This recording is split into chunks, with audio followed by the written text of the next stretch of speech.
Thank you, Mr. Chairman. General Kelly, it was truly an honor to have you in the office yesterday. Thank you for considering coming to Montana. We'll take a look at that northern border. As the chairman just mentioned, I just counted heads here, Mr. Chairman. 8 out of 15 members in this committee actually have a northern border. Just 2 have a southern border. And that's not to say the southern border is not important, but this committee will also not forget about that important northern border. I also want to thank your family. As the son of a Marine, which my dad would be very proud if he were here knowing that we're having this conversation. So thank you for your service. My family sleeps better at night knowing that a 4-star general, a Marine, no less, is leading the Department of Homeland Security. So thank you, and thank you very much, Karen, and to the rest of the family for allowing the general to continue to service our country. General Kelly, as we discussed yesterday, I spent 28 years in the private sector before I came to the Hill, 10 years with a global cloud computing company. We face cyber threats daily. The customers expected their data to be secure.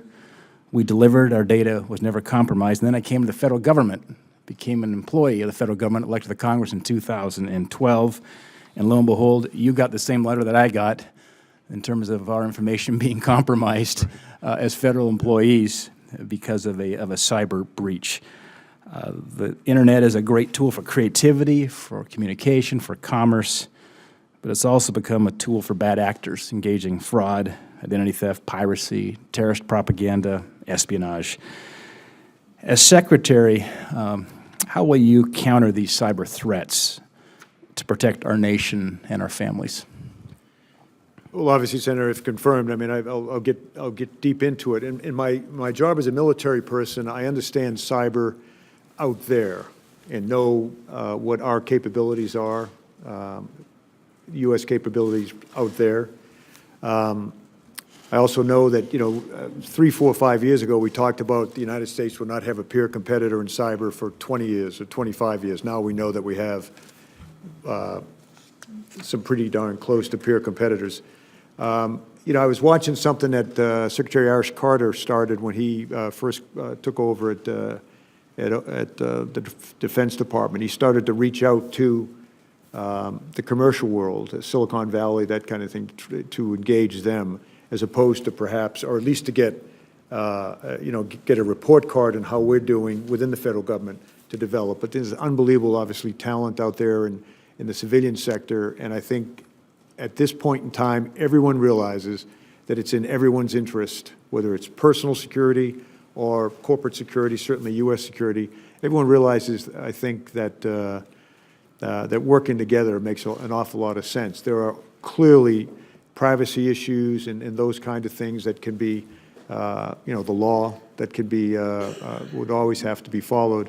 But I think just more cooperation amongst the private sector and in the federal sector, the state sector, I think that would go a long way to it. But again, I think Ash Carter was onto something in a big way when he started to reach out to the commercial world. Thank you. I want to turn the attention back to that northern border discussion we had earlier. Agriculture is our largest economic driver in a state like Montana. Canada is our largest export market. We want to make sure, certainly, farmers and ranchers don't have disruptions as we go north and south here as it relates to commerce. But this 5,500-mile-long border that we have on the northern border, we know there's a lot of bad actors out there. They view that northern border as very much a soft underside. And frankly, with the current administration, we've had some challenges with insufficient staffing to make sure that we're protected there to the north. As a secretary, how would you increase Customs and Border Protection officer recruiting, retention, and mitigate some of these staffing shortages without reducing services? Senator, I think not in the world I came from, there was a time where, back right in the Vietnam period, where we couldn't recruit or retain good service members, mostly because of the morale, mostly because of when other young men and women talk to their brothers, older brothers, saying, should I join the armed forces? No, it's not worth it. So an awful lot of the retention and recruiting problem comes as a result of the morale problem within the department.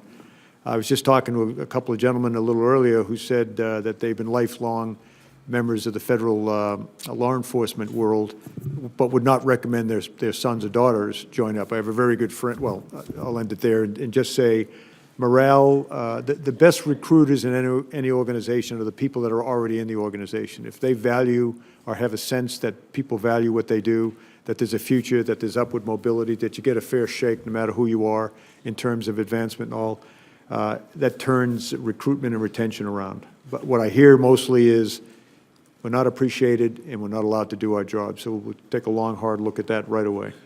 Thank you, General Kelly. Yesterday, we discussed the government earning the trust of the people.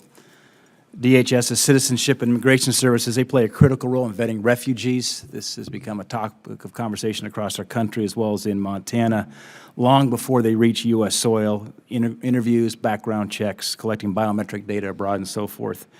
How can the American people regain trust that any future refugee will not be a risk to our families? And what will you do to ensure that there are comprehensive background checks completed? One of the problems, I think, with many of our refugees is they're coming from countries, obviously, that are dysfunctional.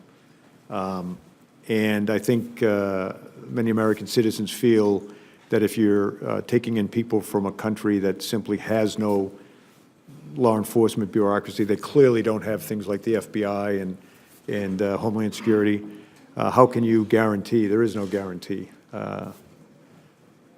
You can't guarantee 100%, and if you're taking in large numbers of people or any people from places where you really can't vet them very well, I guess you do the best you can. And lastly, you talk about telling truth to power. How has this integrity served you in making tough decisions as a leader? It's made it easy, actually. As Secretary Gates said,